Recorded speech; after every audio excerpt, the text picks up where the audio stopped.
Okay, class. So we continue our discussion on slenderness, still on columns. So this is a lecture on how columns work, assuming that you have designed the column on the basis of the principles we discussed earlier. So what are we going to do with slenderness? So is slenderness a serviceability issue on columns or not? So those are the questions you will have to answer. So I cannot say that slenderness in columns is purely serviceability and purely strength issue. Okay, so slenderness has something to do with strength, and it has also something to do with serviceability. Unlike tension members, slenderness is only a serviceability issue. In columns class, it's a different uh, case. It's partly serviceability and partly strength, because one way or the other, your serviceability problem will yield to strength problems. So we cannot purely say that it is only a serviceability issue, because some engineers, some designers, when they fail in slenderness, they say, that's okay, it's only a serviceability issue. I don't think so, because that serviceability problem will uh, propagate to a strength issue and will cause collapse of your structure. Okay, to start with your slenderness, I'd like you to understand the flow chart I made here. So when we're talking of slenderness, we have to bear in mind that there are two sets of uh,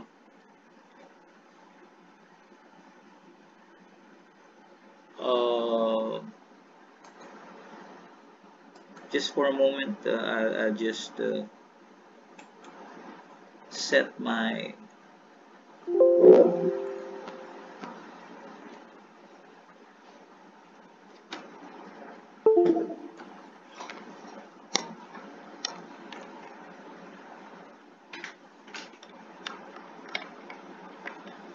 so for slenderness, we have to deal with two types of behavior, and we cannot go away with it. So slenderness and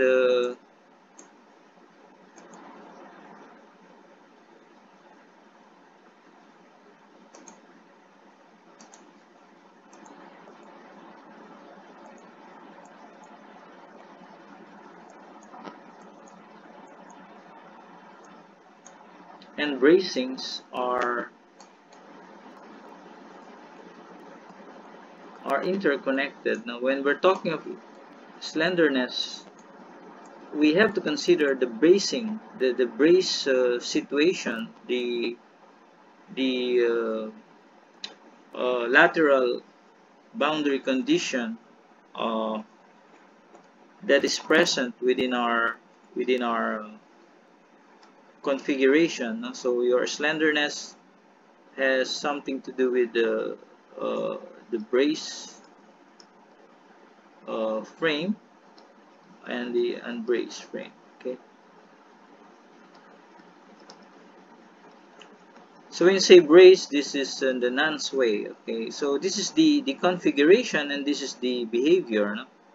When your frame is braced, then there's no swaying, and when your frame is unbraced, there's swaying. Okay.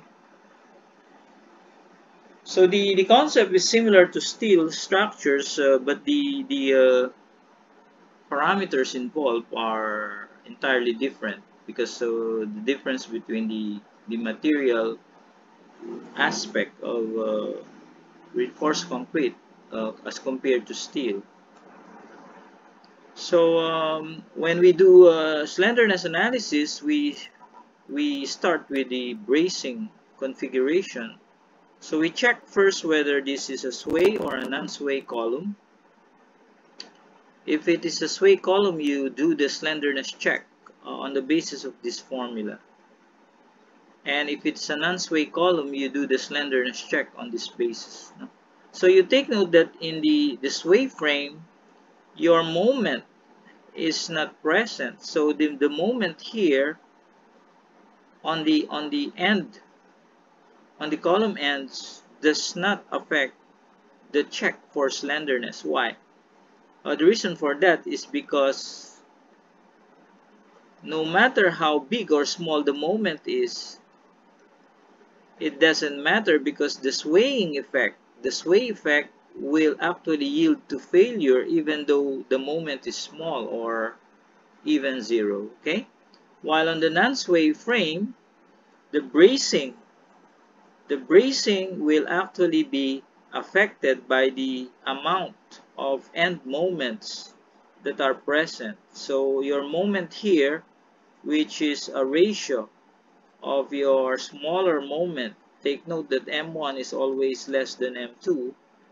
The ratio between the small to the big moment is a deciding factor to compute for the limit. What are these? These are the limit of slenderness. So if you exceed this limit, then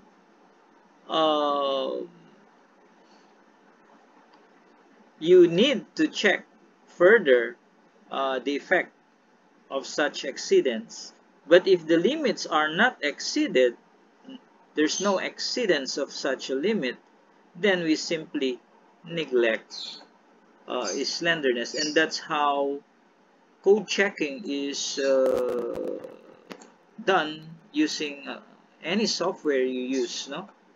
So if you want to check the code on your own defined parameters, you can only look into this flow, this algorithm to apply the code, the particular code you want. Okay. So if there is a violation of the limiting value for slenderness, then we proceed with the checking of the maximum available slenderness ratio that we need, and that is fixed to 100. No? Which means to say that if you are exceeding this big amount of slenderness ratio, then you need to use a second order analysis. When I'm talking of a second order analysis here, I'm talking of the actual second order analysis, which in most cases is still an ideal situation. In fact, I don't believe there is yet to be considered a true second order analysis as far as software usage is concerned. I can only think of a manual procedure on how to check here if you really want to get a true check on your second order analysis. Okay, the second order analysis is just an extension of your first order analysis, which is an elastic analysis.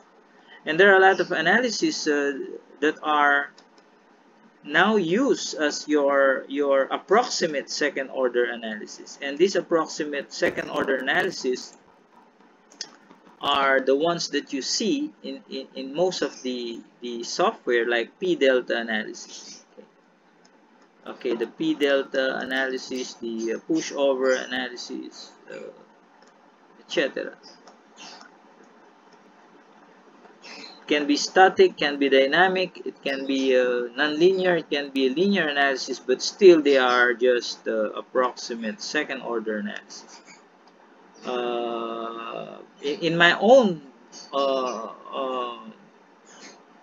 interpretation of a true second order analysis, you can only make use of a customized. It's a case-to-case basis. You do it particularly on a specific column only. You cannot use a methodology that is applicable to all types of cases, like what we do with software, wherein we just click one button and then the second order analysis is finished. Okay, but others interpret this advanced analysis as the true second order analysis. That's their interpretation. I can't do anything about it, but in my own opinion, in my own honest opinion, a true second order analysis is only specific to one column, to one particular structure at a time.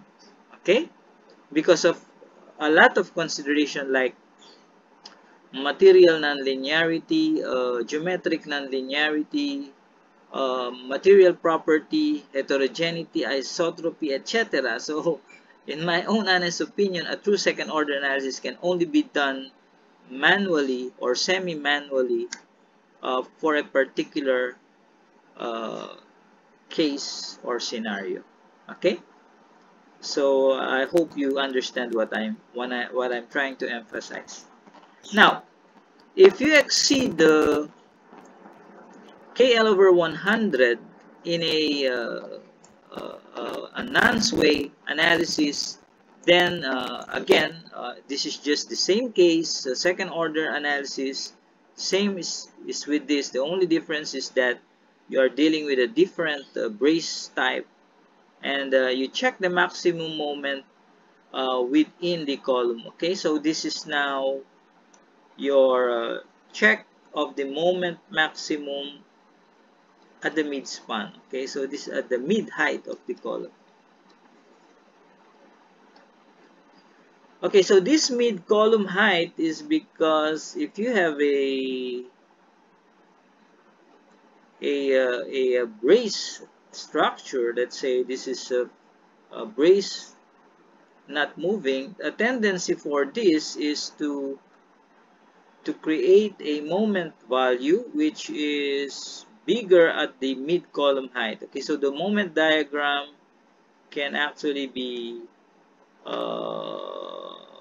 like this. Okay, so we're in this moment somewhere at the mid column height. So moment at the column is greater than M1 or M2.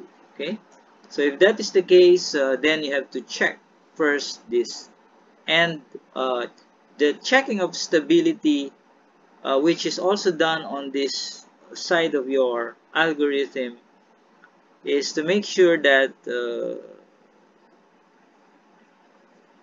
your structure, the whole structure, so global structure, is stable for handling or resisting lateral effect or lateral loads, especially during earthquakes. Okay, so that's how the procedure on second order analysis is actually done. So what is a second order frame analysis? So these are now the details of what I have discussed to you a while ago. So it takes into account a very realistic moment curvature, moment rotation relationship. So this the first problems that I gave you is a very important, significant tool for you to be able to make a realistic moment curvature computation. Okay, so the effect of foundation rotation is also a very difficult thing to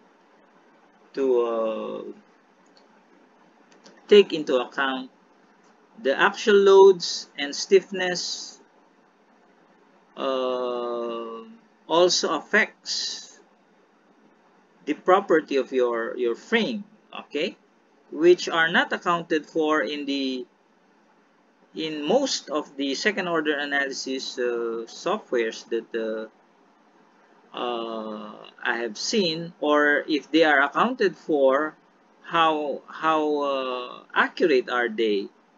Especially if the user does not know how to account for such effect of stiffness. Imagine if you have an additional axial load, how do you account for that stiffness? Okay, so again, the effect of creep, which is very highly indeterminate, is also a problem because creep is actually a long-term effect on the structure. How would you account for it? So these things are needed for a true second order analysis. So by the way, I'm dealing here with a true second order analysis. Yun totoo, okay? So ito na yung talagang second order analysis na tinatawag.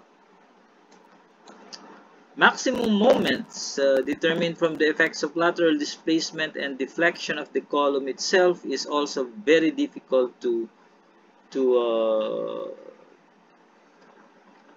calculate if your assumptions are not as good as what you expected to yield such moment.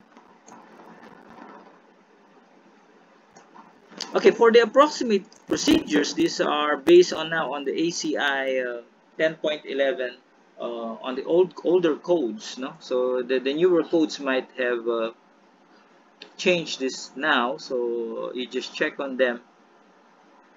So for the approximate procedures, the factored loads PU, MU, and M2N when required relative store deflection delta O, this shall be computed using elastic analysis, first order, with section properties taking into account the effects of this. Okay, again, actual loads, presence of crack, and effect of duration of load. Okay, so other ACI provisions, the dimensions shall be within 10% of the dimensions shown in the design drawing. So sometimes we calculate, then we adjust the dimensions due to architectural considerations. So we have to check at least this tolerance is followed for you to be able to make sure that your second order analysis is within the tolerance to be accepted as a true second order analysis. So the analysis procedure shall have been shown to result in the prediction of strength in substantial agreement within 15%. So we are now interested more on the actual strength of the material, so such as it affects the behavior in relation to the stiffness variations due to such additional effect. Okay, and this test results must be done with greater accuracy on the lab and with greater quality on the field. Okay, so these are material properties. So ACI 10.11.5 requires that the second analysis may be used. This type of analysis is actually used even in the exceedance of the KL over R ratio of 100. So pag nag-exceed ka ng 100, ibig sabihin long column ka na, no? Very long column, because if your length is, let's say, if your K is 1, assuming K is 1 and your R is, let's say, your dimension is 50 by 50, and your R radius of gyration is approximately 30% of the sectional dimension. So let's say this is 0.15. Your KL over R will be 1 times L over 0.15 equals 100. So you're exceeding the length of how much is this? 15 meters length of column. So meaning to say, if you have a 0.50 by 0.50 column with a length of exceeding 15 meters, then you can use a true second order analysis even though you are exceeding the limitation of 100.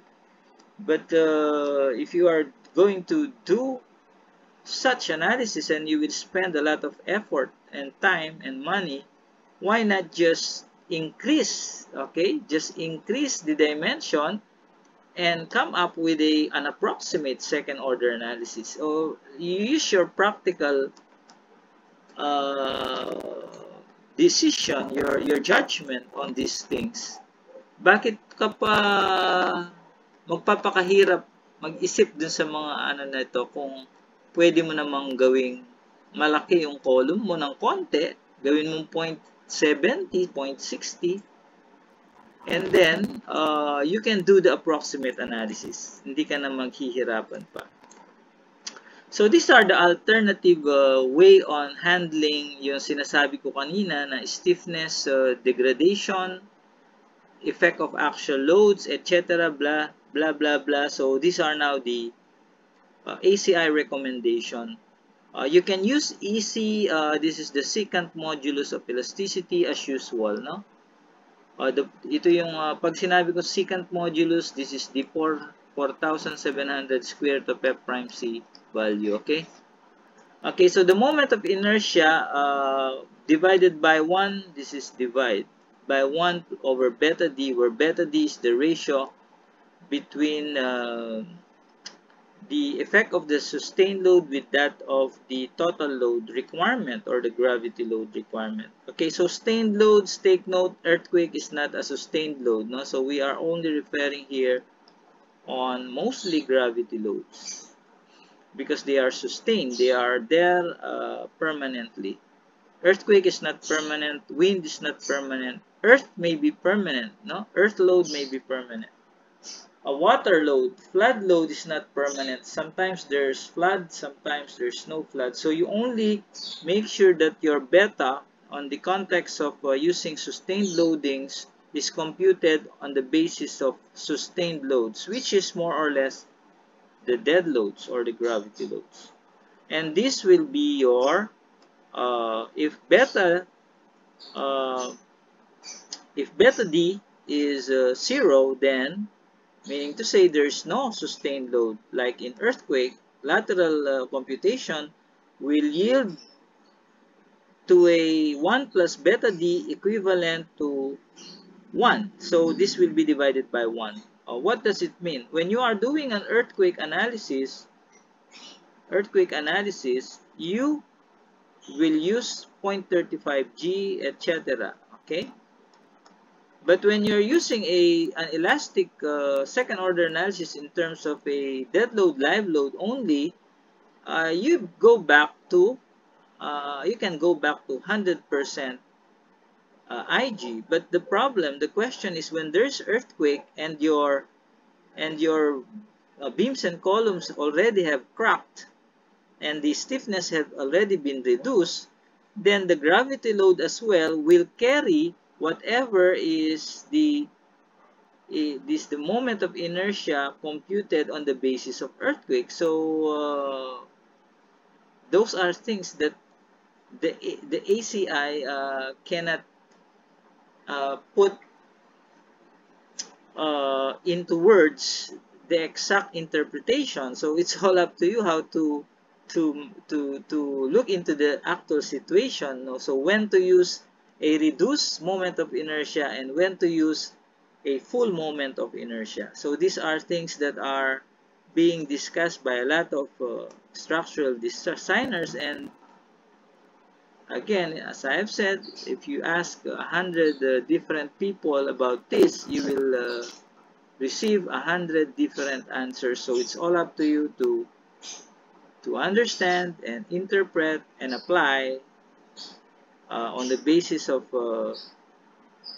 practicality and on the basis of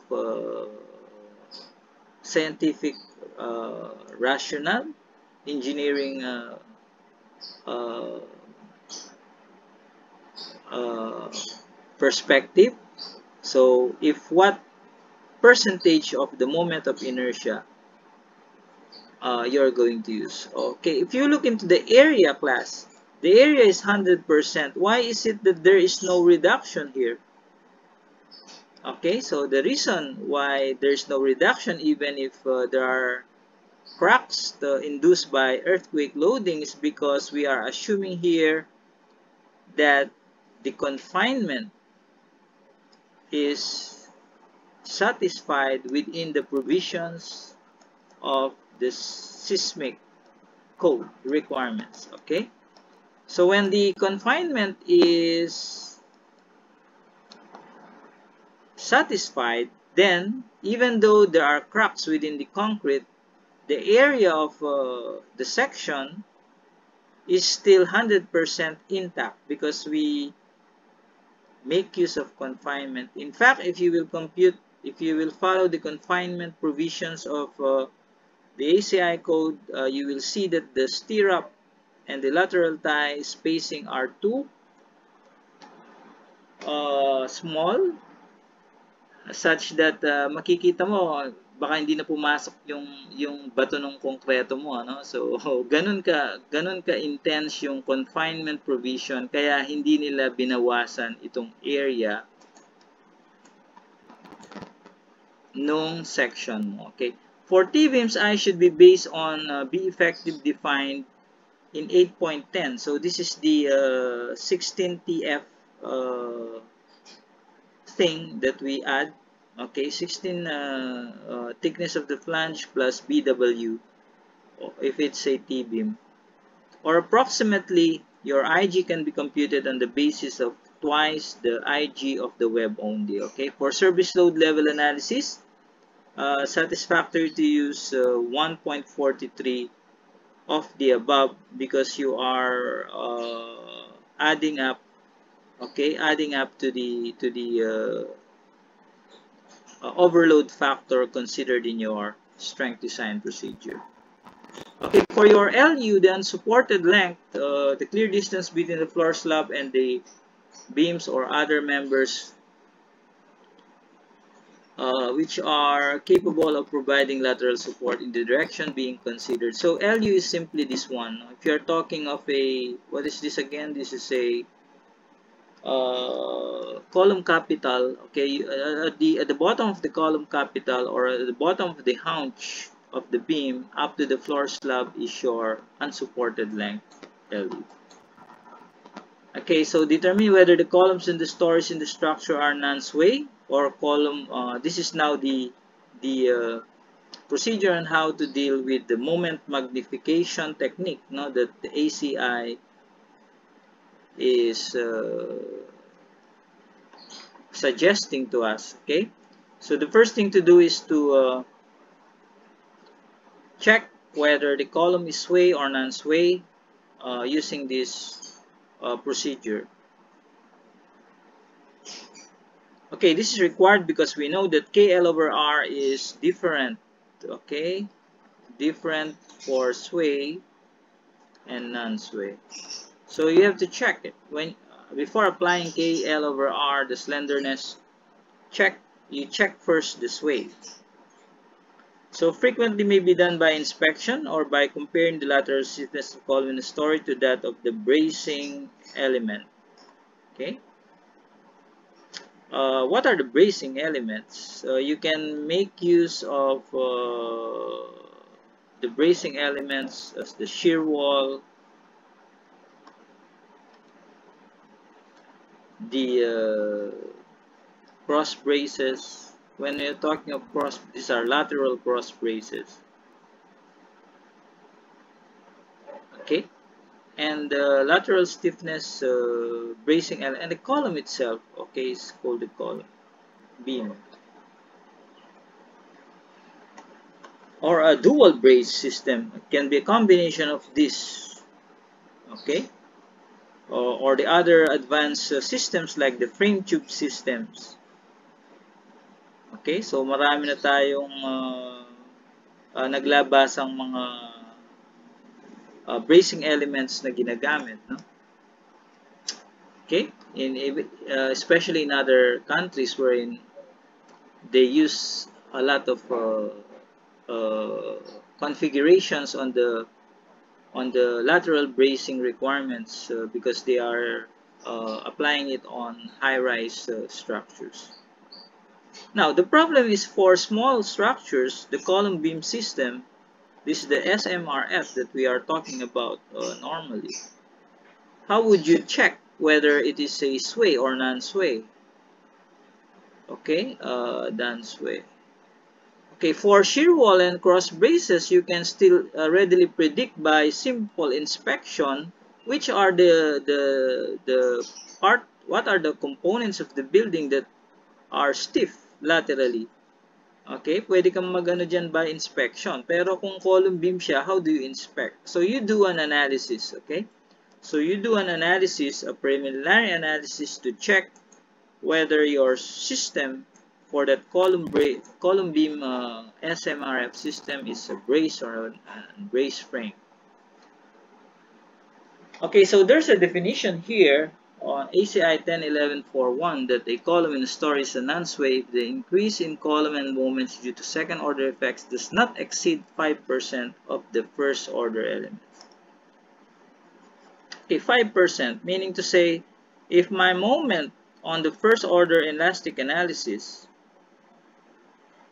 M1 or M elastic 1 is equal to let's say 100 and my M at the second order elastic analysis is 110, then I exceeded 5%, then this will now be a sway frame.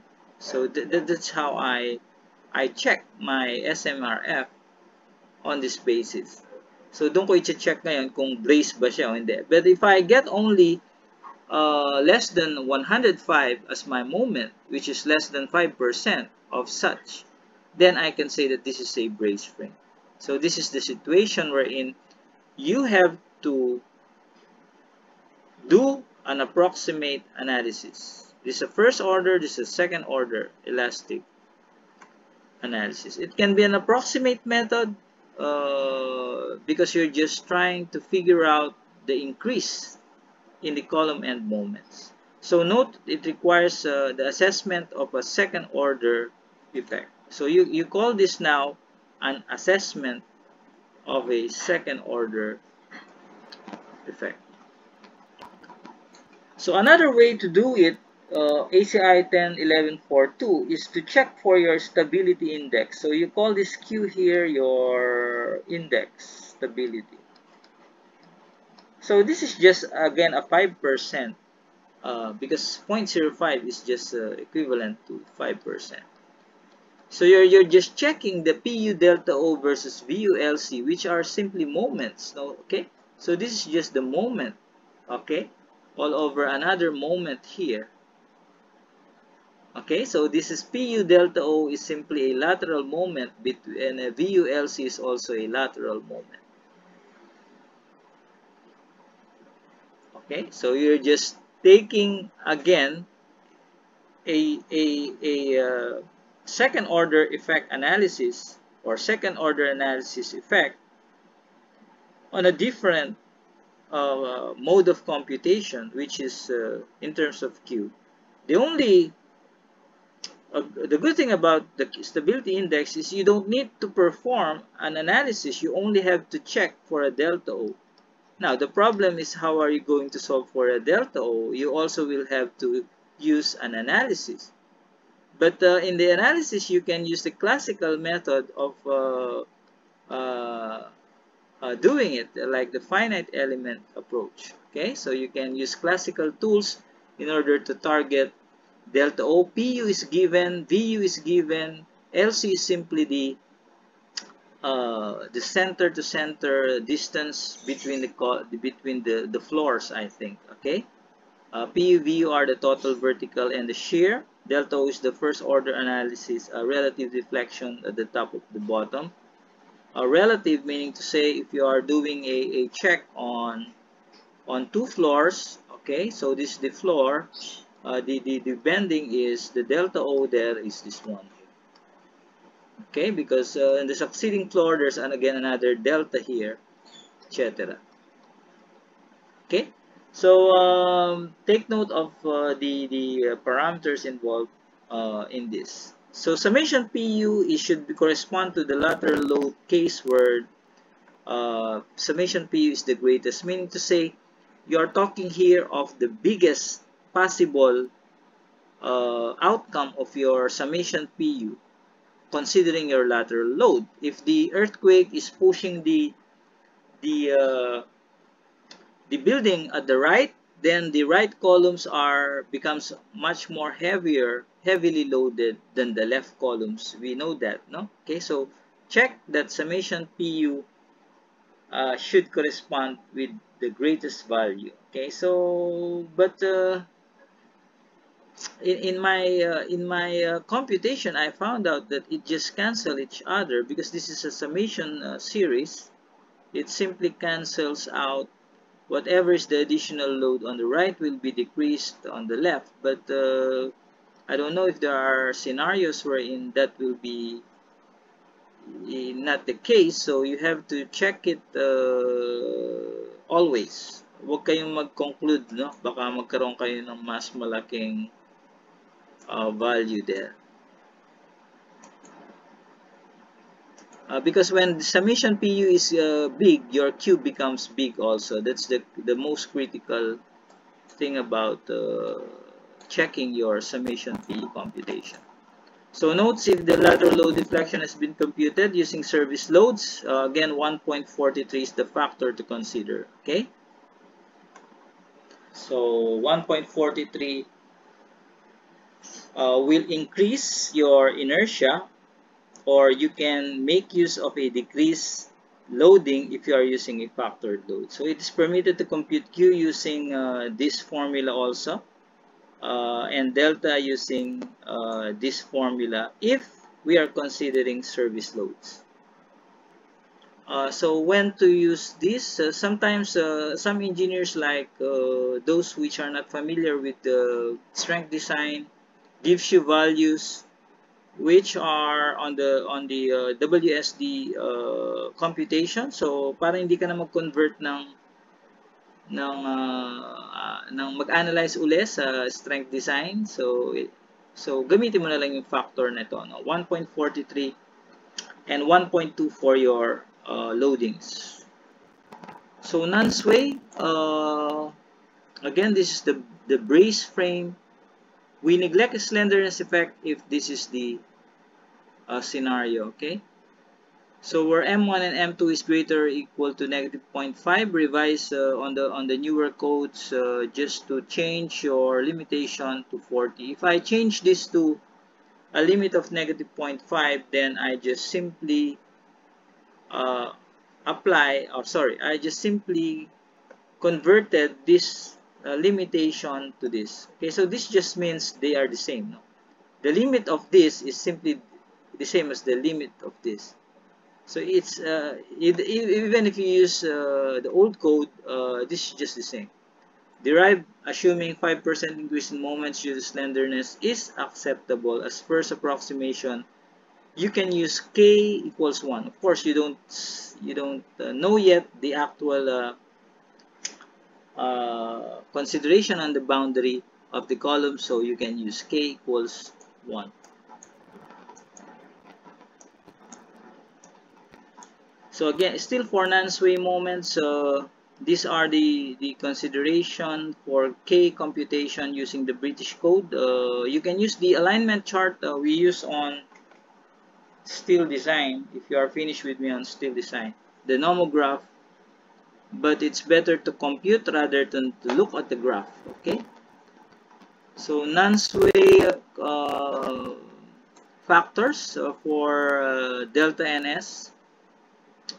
So compression member shall be designed for the factored axial load PU and an amplified moment MC as follows. So the design loads PU and MC are now used, and MC is simply computed on basis of a delta non-sway M2. Okay, so which serves you the moment diagram I showed you a while ago. So if this is your non-sway, when you say non-sway, your effect for this end condition does not move, no, there's no lateral swaying. So your a moment diagram, if this is your maybe a double curvature or a single curvature, depending on the configuration of the column. But what does this means? This the moment at the center. If I drew the moment diagram here, I can make an M1 there and then an M2 here. My moment diagram can actually be like this. Okay, so this is my M2. The big, it's the M1. M1 is less than M2. I have to check always. Okay, your MC here. Okay, your MC is actually your delta NS M2. Okay, if your delta NS is less than 1, then it means to say that your curve is something like this. Okay, it's smaller. But you cannot use MC, which is smaller than M2. So might as well plug this delta N to be 1.0. That's why it's greater or equal to 1.0. And then your MC now will be simply equivalent to M2. Okay, so if delta NS equals 0, then MC is equal to N2 then. So this is how to check a non-sway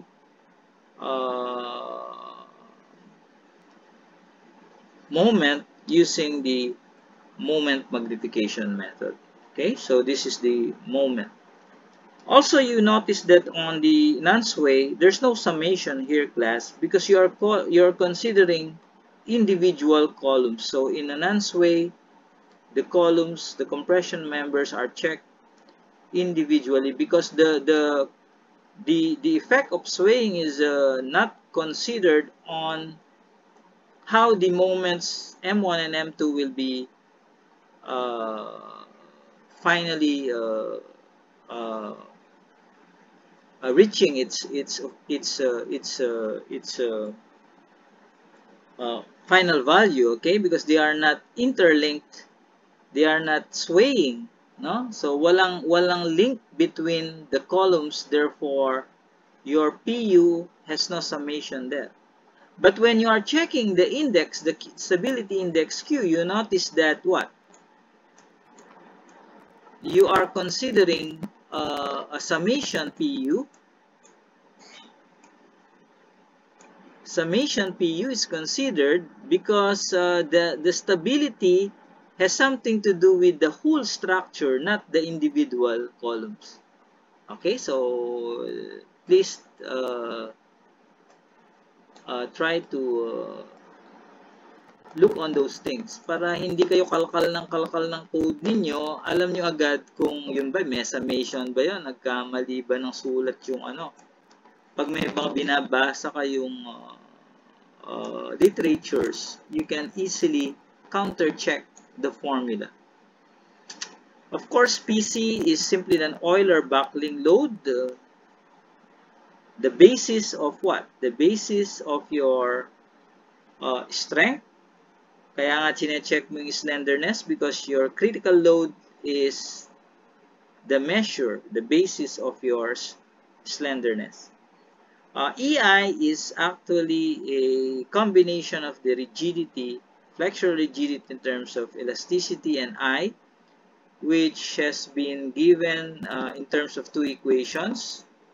And we are asked to use the larger between the two. Okay, so this incorporates the effect of your steel inertia, while this does not incorporate the effect of steel inertia. Again, why is it that there's a beta D there?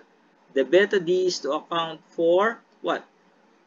The effect of the sustained loadings, which is the dead load. Okay? Sometimes a percentage of live load. I add percentage of live load that because the chairs, the tables, the movable components of the building are also a part of the live load. So sometimes you can add a portion of your live load here. Okay?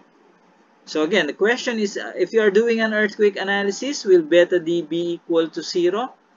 So it will go back to the same question I'm asking you a while ago.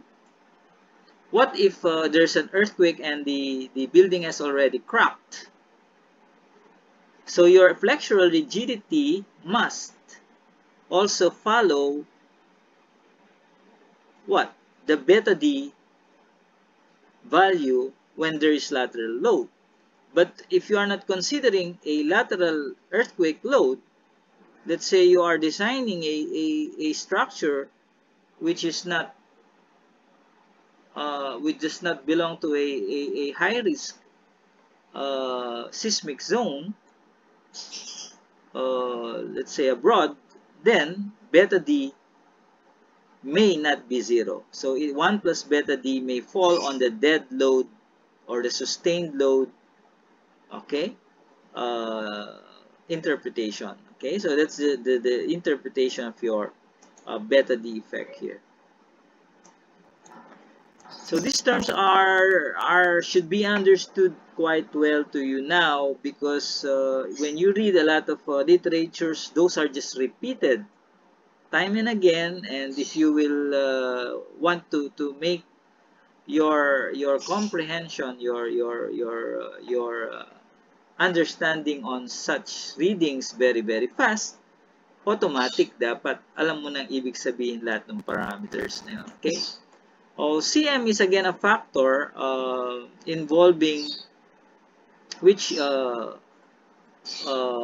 amplifies the magnification. No? So amplifies, or it can also decrease yung magnification mo, because M1 over M2 can be negative, sometimes it can be positive depending on the curvature, the column curvature, if it is a single or a double curvature, or reverse curvature, if you can call it a reverse curvature. Okay, but CM is conservatively taken one, especially for members with transverse loads. Okay? Because CM cannot be greater than 1, because M1 is always less than M2. And if this is negative, it can actually be less than 0.6, but cannot be less than 0.4. So these are the values that you need to also to look into. Baka magkamali ka dyan, mamamali yung magnification mo, okay? So for the minimum design moment, hindi porket wala kang M2, wala kang M1, wala ka ng moment. So there's still an accidental moment that you can use on the basis of accidental eccentricity, 0.6 plus 0.03h, which gives you the value of your minimum moment here.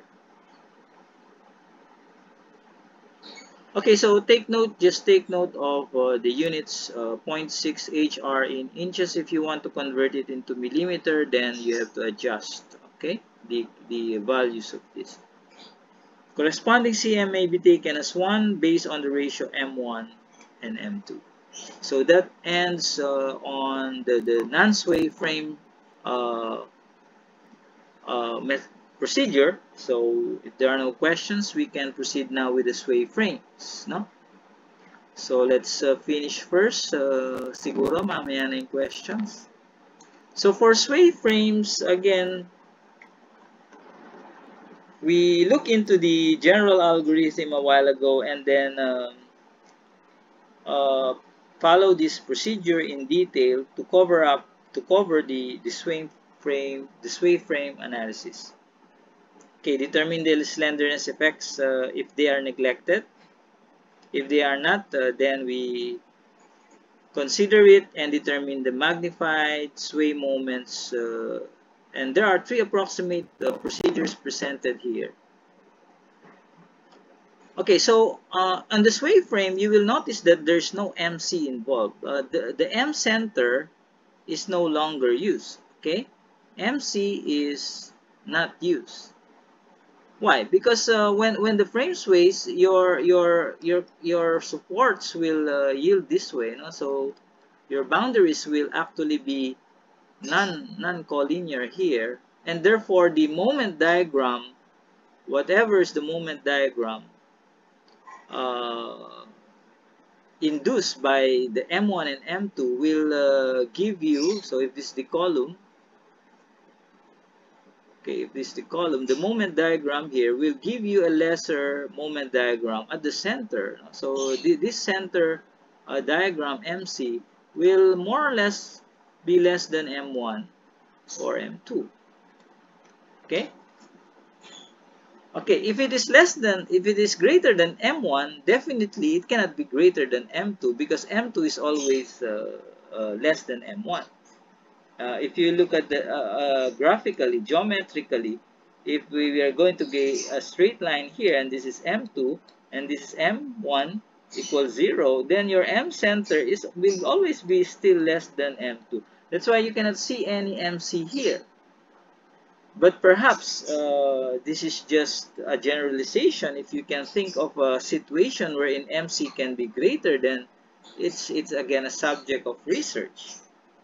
But I don't think that column will be regarded as a ordinary column. It can be a special column which has some special properties as far as boundary conditions are concerned. Okay, so going back to this generalization, then M1 will now be magnified in terms of two, okay, moments, the smaller and the bigger moment, whichever is located at the top or at the bottom. So it's not designed only on the basis of one moment MC. It's designed on the basis of two end moments. So I'll tell you the reason why. Although of course it's conservative to use M2, but it has something to do with other considerations. That's why we have to compute it both. Now, you notice that the first part is a non-sway magnification, and the second part are sway uh, uh, magnifications, which means to say that a sway frame has two components of magnified moment. One is the non-sway, and the other is the sway. So, nakakalito, no? Bakit yung sway, dalawa pa rin, no? Meron ka ng non-sway, meron ka pang sway. Pero yung non-sway, isa lang. Non-sway lang. Okay? Non-sway lang yung moment mo. This is a delta NS MC. But this is now a delta, a M1S plus delta S M1S. So the non-sway is unmagnified, okay, while the sway is magnified. Okay, so nung una nakita ko to, parang mali, ano? Ba't meron pang non-sway? Ang totoo, ang nangyari lang diyan, tinanggal niya, dinicompose lang niya yung buong magnified sway, no? So the magnified sway moments was just decomposed into two. One is the non-sway part and the magnified sway part. Okay? Okay, so yun lang yung ginawa. Hindi ibig sabihin na yung M1 mo tsaka M2 mo kinonsider mo, no. Parang hindi mo lang maipasok diyan, mas maganda i-separate mo. So in totality, the magnification is only a part of the sway, which is, ano yung sway? Lateral. Ito yung lateral loads. Parang sinama mo na yung effect ng gravity loads. Okay, so mamaya, intindihin natin mabuti doon sa example.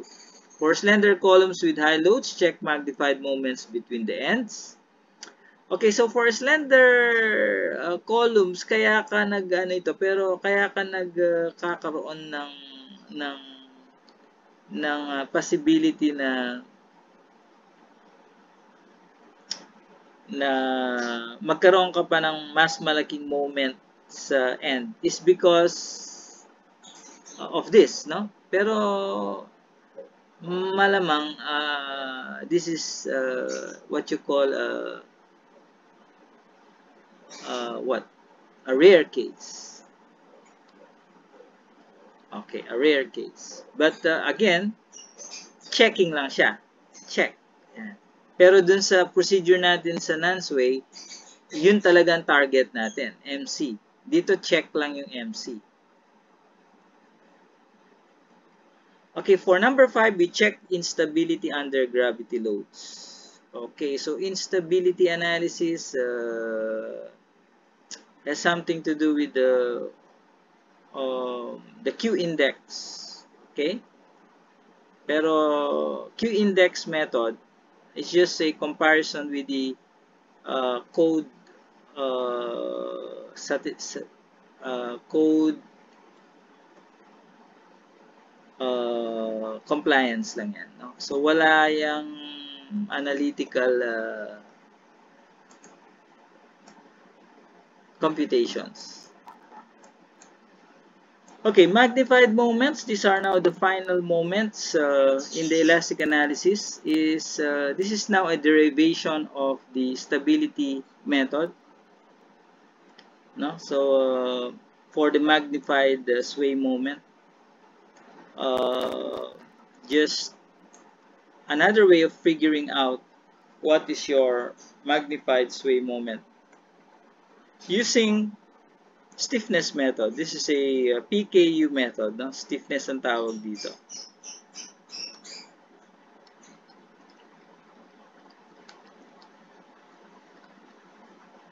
Okay, so the magnified moment follows the stiffness approach. That's why if we look into P and change it to M, then M is simply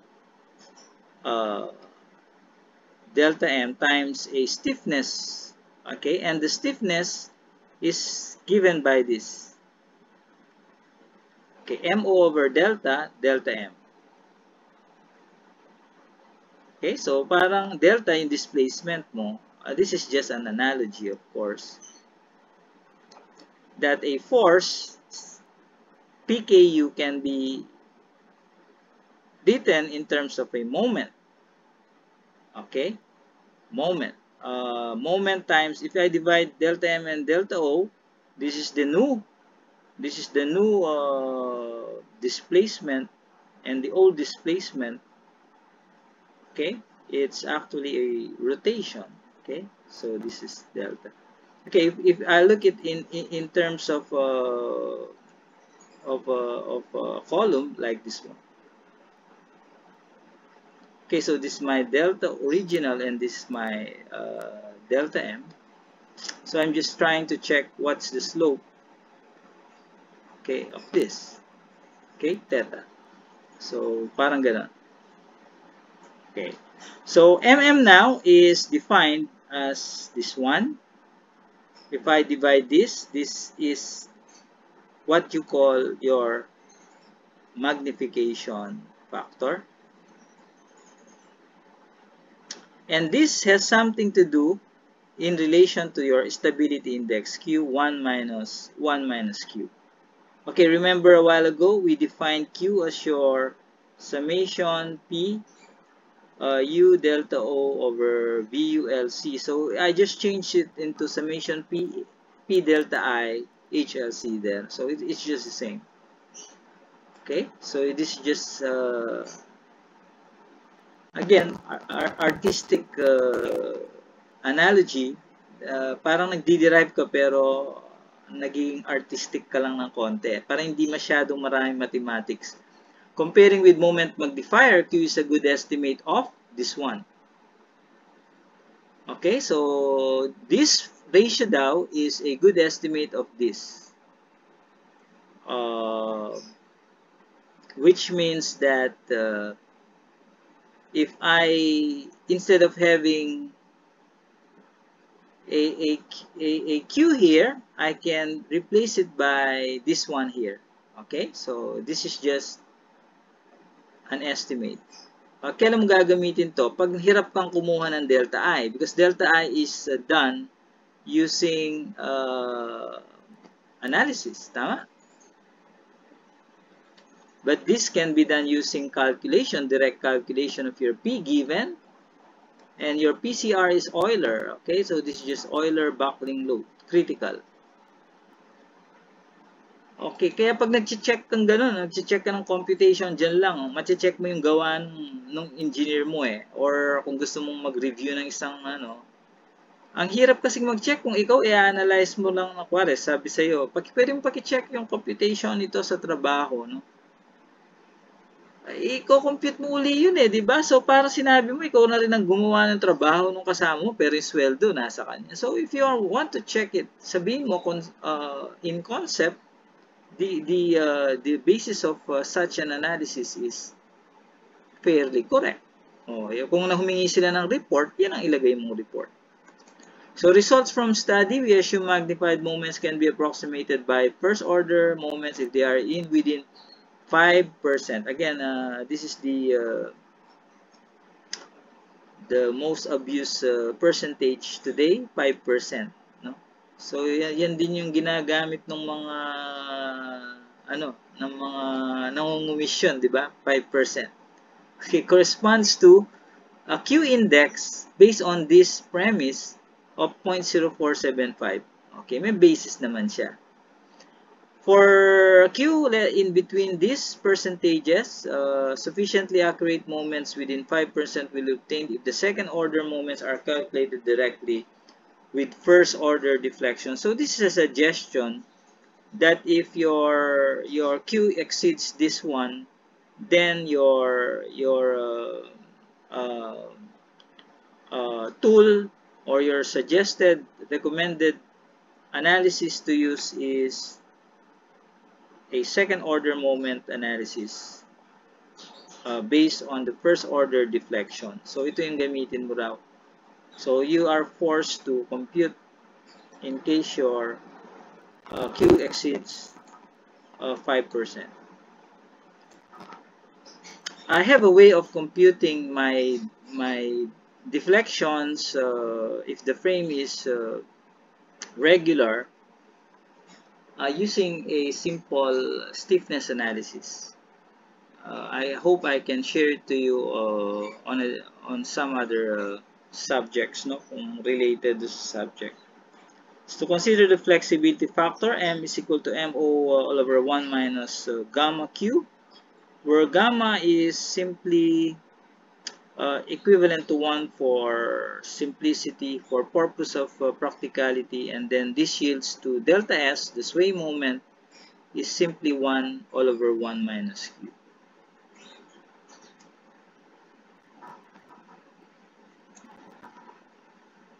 Okay, so sway frames, still on sway frames. After we check if the slenderness can be neglected, again, there's no more moment involved here because your column is swaying back and forth laterally. So KL over R must be less than 22. Okay, so if it is less than 22, neglect slenderness. If it is greater, then you have to consider. So for non-brace member, K must be greater than 1. Okay, so hindi mo na pwedeng gamitin yung 1 kasi unconservative ka pag ginawa mo na yung 1. Okay, so tandaan ito, pag brace, K equals 1 is conservative. Okay, because K will always be less than 1. For unbrace, ito yung non-sway, ito yung non-sway, ito yung sway. Your K will always be greater than 1. So, K equals 1 is unconservative. Okay, so kaya nag-a-assume ka lang ng 1, hindi rin maganda, kailangan alam mo muna kung brace o unbrace. So, maybe determined from nomograph or British code. So, dalawa yung formula. May formula din ako binigay kanina dun sa isa. Okay. So, if slenderness has to be considered, determine magnified sway moment, delta SMS, as I have told you a while ago. And then, there are again three approximate procedure. The first one is the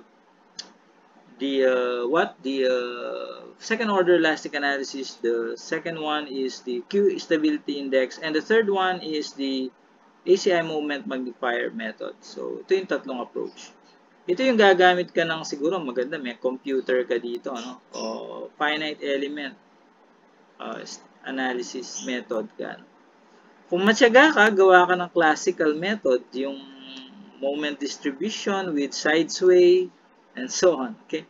Using stability index Q, ito yung mas pinaka-practical, pero ito yung recommended ng ACI, of course, magnification.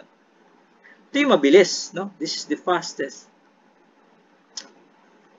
This is of course, the code. Okay, delta SMS is simply 1 over 1 minus QMS must be greater than MS. Okay, so if delta S is greater than 1.5, then delta SM shall be calculated using second order analysis. So may limitation ka pag lumalampas ka ng 50%, baka naman may malaki na error mo, then you go back to ACI moment magnifier. Okay, or better, yung second order. Madali na lang ano yung pinakamadaling second order analysis na ginagamit sa software? Yung P-delta. Okay, so I forgot to tell you, ito yung pinakasikat. P-delta analysis. Okay, P-delta, meaning to say meron kang delta din ito, di ba? O, yun yung P-delta analysis. So, isang pindot mo lang yon, yun na yun. Okay? So, ito yung second order analysis. Yung ACI moment magnifier, may option kaya yata sa mga ibang software. Yung stability index, mano-mano, ewan ko kung meron din sa software niyan, pero I think mas sikat yung P-delta. So, see commentary, mga commentary lang yan.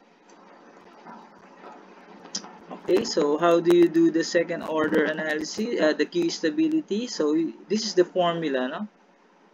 Summation PU delta O VU LC comparing delta S, then 1 minus 1 is this one. Okay, so ito yung rough estimate mo, no? Tinatamad kang kumuha ng delta O, Q, pasok mo lang yan. Okay,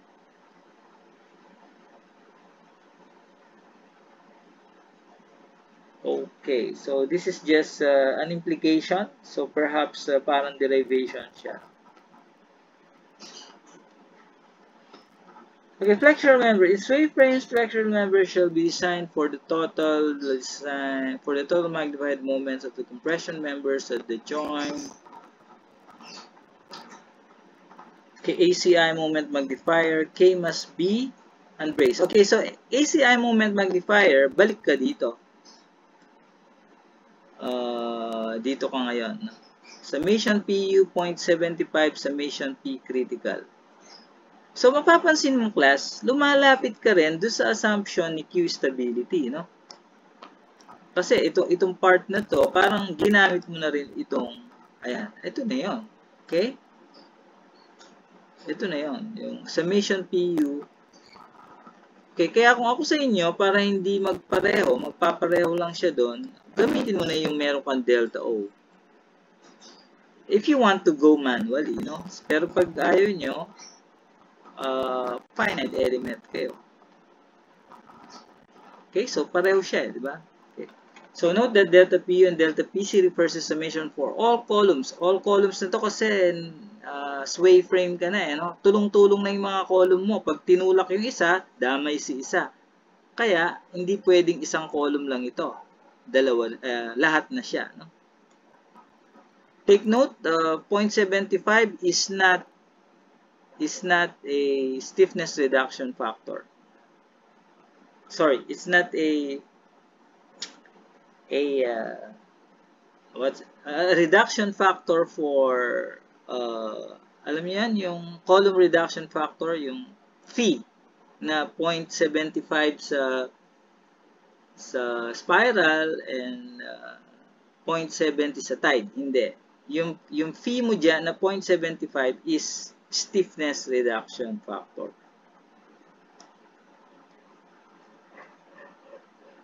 So, pag nag-change ng phi yung code mo, huwag mo i-change ito. Kasi, yun yung sa stiffness. Ha? So, that's just a caution for you to baka magkamali ka. Okay, steps involved, 3, add unmagnified non-sway, then to MNS to magnified sway. So, ito na yung formula natin. Okay, so M1NS, M2NS. So, paano makukuha yan? So, pag nag-first order elastic analysis ka, pag hiwalayin mo na, yung M1 mo, meron kang M gravity, tsaka M, kuwari, earthquake siya, earthquake. Okay? So, itong M gravity mo, ito si M1NS. Yung M earthquake mo, dito mo ipasok yung M1, may delta pala to. Okay? So, earthquake yon. Sa earthquake analysis mo, may dalawa ka. May M1 ka, may M2 ka, di ba? Sa M gravity mo, meron ka rin. M1, M2. Pero ito, unmagnified. Ito, magnified. Mumultiply mo siya ng delta S. Saan si delta S nanggaling? Doon sa tatlong method, no? Doon sa analysis, doon sa Q, tsaka doon sa moment magnifier. Okay? So, tatlo yung method mo dyan. Whichever you want to use, yun yung basis mo sa pagkuha ng delta S mo. Okay, check moment magnification between the ends if your column is very slender. Okay, so if the little member has LU over R greater than this, then it should be designed for a factored axial load PU and the moment MC calculated using MC1, MC2, delta NS M1, and delta S M2, where M1 M is computed on the basis of 10.3.3. Okay, so parehas lang nung kanina, no? So M1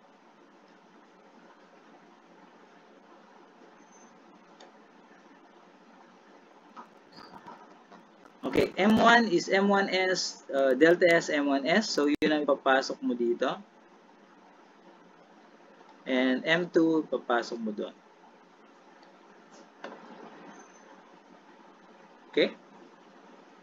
So non-sway sa non-sway papasok ito, ano? Sa non-sway siya papasok. So beta D is defined for the load combination, K as for the non-sway frame ratio, which is conservative. Okay, so non-sway frame ratio, ano ito? Value nito is 1.0. Okay, so K equals 1.0. Pag non-sway, conservative. Pero pag sway, hindi. Okay?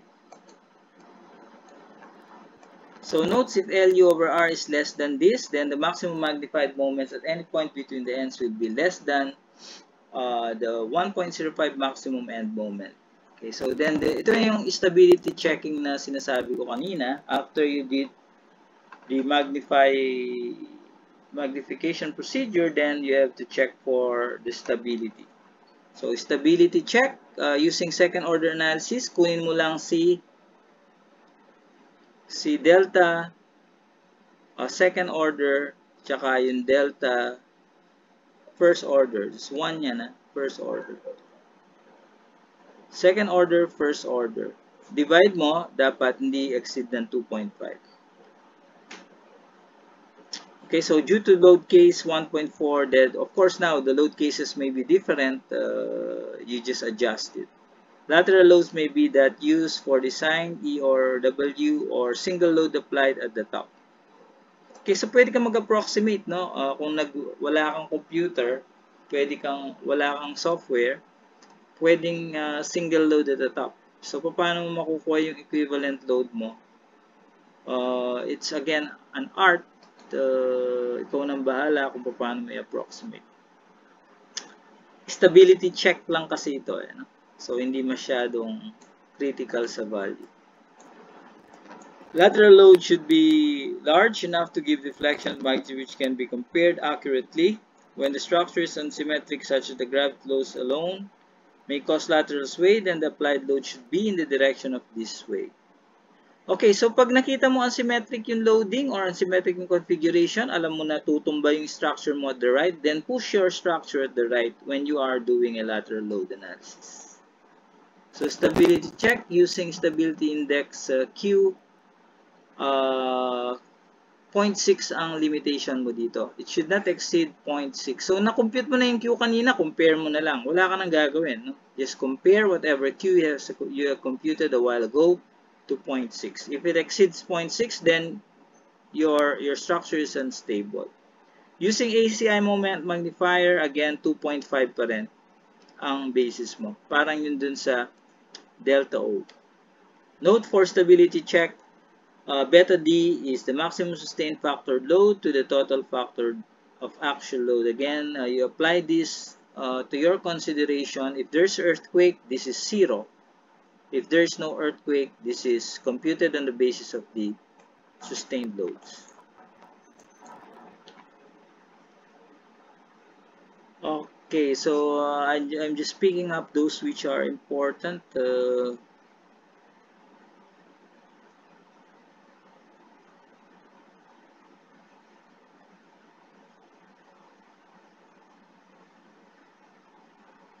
Okay, so 100 only represents the upper range, no, of the actual test of slenderness compression in frames.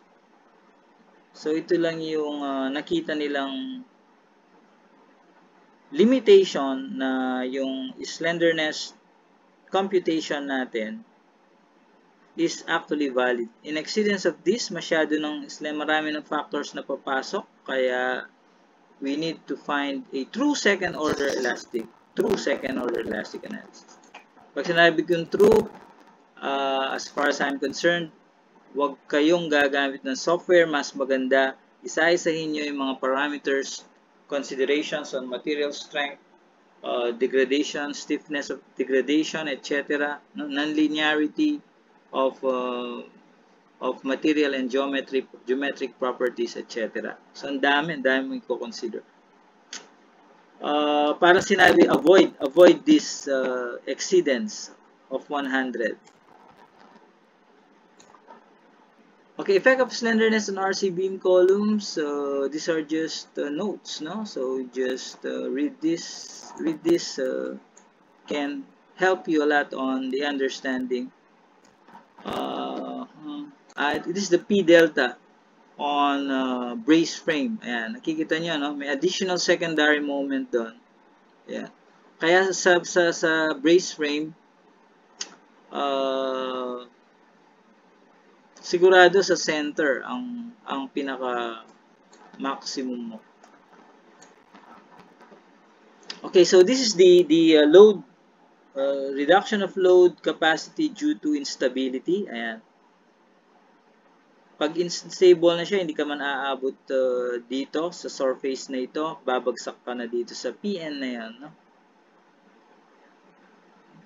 Okay, so hindi ka makakakuha ng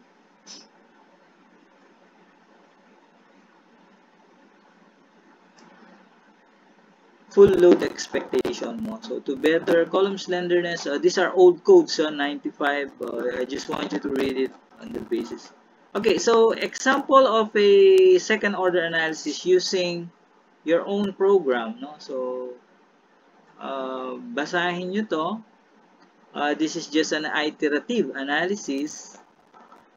You call this the iterative technique. Ito yung P-delta analysis na pinagbasihan ng mga software. Ayan. So kung gusto niyo makita ito, iterative P-delta analysis.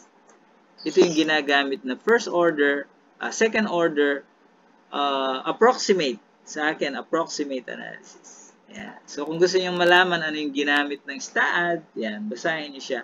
I don't have time to discuss this, but I have a program on this. I don't know if I can share it to you now. Titignan ko kung nandito. I think nandito yung... Ayan, actually this is the algorithm, ano? Kung paano mo gagamitin yung program. It's just an iteration. Okay, so this is yan. First iteration, second iteration, iteration. Ito lang yung formula natin. No? It's just a power series solution kung titignan mo siya. No? Tapos may definition ka lang ng limit. Ayan, dyan na rin pumasok yung derivation ng Q stability index mo. Okay, so this is a sample of a problem set that I will be giving you, but I'll still prepare the problem set. So maybe you just use this as reference. These are my problem sets when I was studying. Okay, a summary of it, baliktad pa yan. Okay, so these are sample problems I normally discuss on my undergrad, but I will not discuss it to you. So you just use it as your reference, okay? Okay, so it's already 11:30. I'd like to stop my lecture today. Um, are there any questions?